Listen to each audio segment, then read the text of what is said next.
Hola, mi nombre es Fabricio Ábalos y este es un trabajo para patología de tercer año de veterinaria de la Universidad Católica de Santa Fe sede en Reconquista. El tema a tratar es reparación y regeneración del tejido. Tanto animales sanos como enfermos requieren de mecanismos efectivos para eliminar las células dañadas y restaurar la estructura normal. La recuperación, regeneración y cicatrización tisular son eventos fisiológicos que tienen lugar en un tejido lesionado, donde pasa por un proceso de eliminación primero de las células lesionadas, seguido de la preparación de las células funcionales para la replicación, siendo el destino de estos procesos fisiológicos devolver al tejido su funcionalidad y estado anatómico normal. Pero algunas veces este proceso fisiológico puede presentar algún tipo de alteración, ocasionando pérdidas morfológicas y funcionales importantes, que atentarán contra la utilidad del órgano o el tejido agredido. La reparación de los tejidos comprende dos procesos distintos, donde uno es la regeneración o sustitución de las células lesionadas por otras de la misma clase, y el otro es la sustitución por tejido conectivo, llamada fibroplasia o fibrosis, y que tiene como último término la cicatrización. Se considera proceso de reparación al momento que ocurre el daño tisular. Comienza con la fase de inflamación activa, pero por la presencia de elementos desfavorables no puede cumplir su función. Un tejido puede repararse siempre y cuando su tejido conectivo o el mismo tejido puedan producir células que reemplacen las pérdidas durante la lesión e inflamación. En la cicatrización, el tejido tendrá una respuesta linfoproliferativa que se encargará de reemplazar a las células en los tejidos incapaces de regenerarse. La regeneración parenquimatosa es la sustitución del tejido lesionado por células parenquimatosas del mismo tipo. Ocurre en órganos constituidos por células lábiles y estables siempre que se haya conservado el estroma, especialmente la membrana basal, estructura más necesaria para la regeneración ordenada y propicia la recuperación de la integridad anatómica y funcional del órgano. Como señalamos anteriormente, la regeneración tisular puede producirse en poblaciones celulares estables, pero es un proceso limitado, a excepción del hígado. Los tejidos del páncreas, tiroides, suprarrenal y pulmón tienen cierta capacidad regenerativa. Un ejemplo clásico de regeneración es la regeneración hepática después de una hepatectomía parcial u otro tipo de daño. La resección del tejido hepático desencadena una respuesta proliferativa de los hepatocitos restantes y la posterior replicación de las células hepáticas no parenquimatosas.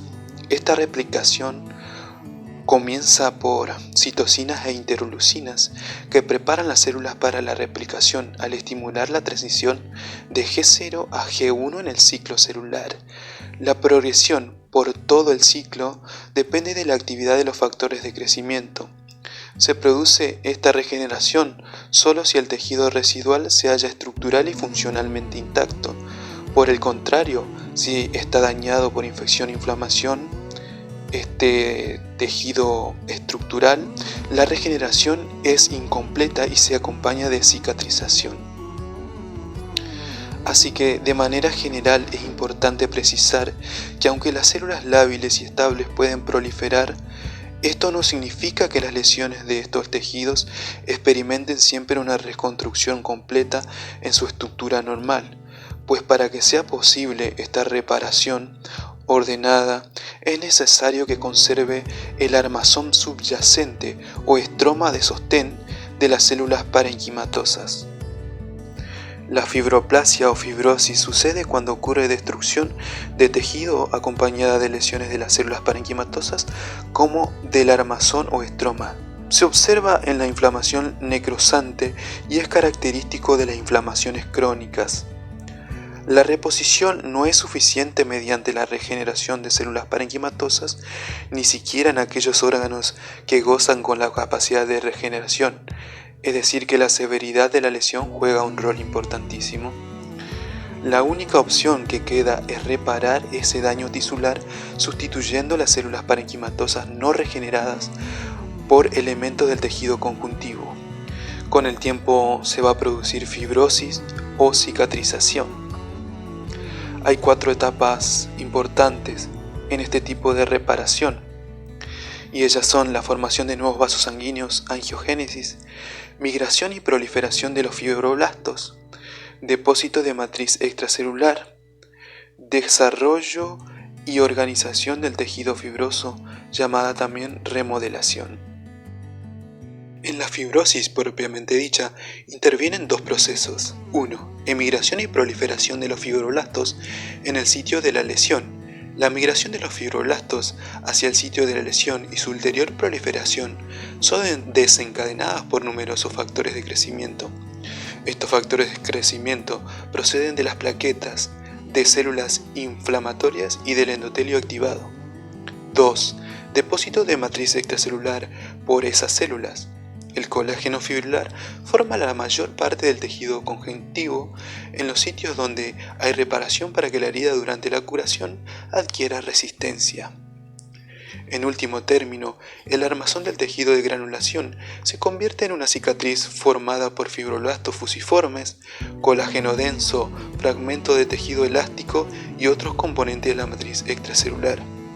Conforme la cicatriz se desarrolla, prosigue la regresión vascular para finalmente transformarse el tejido de granulación ricamente vascularizado en una cicatriz pálida y avascular. Los macrófagos son importantes elementos celulares constitutivos del tejido de granulación, responsables de la desaparición de los residuos extracelulares y de sustancias extrañas que se encuentran en el sitio de la reparación. También favorecen la migración y proliferación de los fibroblastos, elaborando factores de crecimiento. Hola, mi nombre es Luana Rupanach, soy compañera de Fabricio Ábalos en la carrera de Ciencias Veterinarias de la Universidad Católica de Santa Fe, sede Reconquista. El tema a tratar será sobre la cicatrización, que es la sustitución del tejido lesionado por tejido conjuntivo en forma de cicatriz. Esta se produce a partir de una reacción local inespecífica del tejido conectivo vascularizado que trata de restituir la continuación anatómica del tejido lesionado mediante el depósito de matriz extracelular. La cicatrización se da si la lesión tisular es intensa o crónica y daña células parenquimatosas y epitelios. También se puede dar por daño en armazón estromal o lesiones en las células que no se dividen. La cicatrización ocurre en los tejidos constituidos por células permanentes y en aquellos formados por células lábiles o estables, donde la matriz extracelular está seriamente lesionada. Para que el tejido de granulación sea sustituido por una cicatriz, es necesario que se produzcan cambios en la composición de la membrana extracelular. Algunos factores del crecimiento que estimulan la síntesis de colágeno y otras moléculas del tejido conectivo modulan también la síntesis y activación de las metaloproteinasas, enzimas que sirven para degradar estos componentes de la membrana extracelular. El resultado final de los procesos de síntesis y degradación es la remodelación del armazón o trama del tejido conectivo, una característica importante de la inflamación crónica como de la reparación de las heridas. Existen 2 formas de cicatrización, la cicatrización por primera intención y la cicatrización por segunda intención. En la primera, es una lesión tisular con mínima muerte celular y con una mínima desestructuración de la membrana basal, donde el proceso de cicatrización es rápido y muy efectivo, logrando la reparación del tejido en un tiempo promedio de 1 a 2 meses. En cambio, la segunda, que se da en lesiones con mayor pérdida de tejido y de estructura, la respuesta inflamatoria es mayor, existiendo además contracciones de los miofibroblastos que intentan juntar a los bordes de la herida, produciendo un borde con aspecto redondeado. El último tema a explayar en este video es sobre los factores que modifican la reparación. Existen factores que alteran y deterioran la calidad y eficacia de la inflamación y reparación. Estos abarcan factores del huésped que son generales y locales. Dentro de los factores generales entra la nutrición, que influye profundamente en la curación de las heridas. El déficit de proteínas, por ejemplo, y especialmente de la carencia de vitamina C, inhibe la síntesis del colágeno y retrasa la curación. Otro factor general es el estado metabólico, que puede alterar la curación de las heridas. El estado circulatorio también puede modificar la curación de las heridas. Un riego sanguíneo insuficiente, causante habitualmente por la arteriosclerosis o por alteraciones de las venas que entorpecen el drenaje venoso, dificulta también la curación. Un último factor general y no menos importante son las hormonas. Como los glucocorticoides, poseen efectos antiinflamatorios que influyen sobre varios componentes de la inflamación y la fibroplasia. Además, estos agentes inhiben la síntesis del colágeno. Los factores locales que influyen en la curación son la infección, que es la causa más aislada y más importante de retraso de la curación. Los cuerpos extraños, como las suturas innecesarias o los fragmentos de acero, vidrio o incluso hueso, constituyen un obstáculo para la curación. Los factores mecánicos, como la movilización precoz de las heridas, puede retrasar la curación. Y por último, el tamaño, la localización y la clase de herida influyen en la curación. Las heridas en áreas muy vascularizadas, como en la cara, curan mucho más rápido que las heridas en regiones muy poco vascularizadas. Hasta aquí llegó el video sobre reparación, regeneración y cicatrización. Muchas gracias por su atención.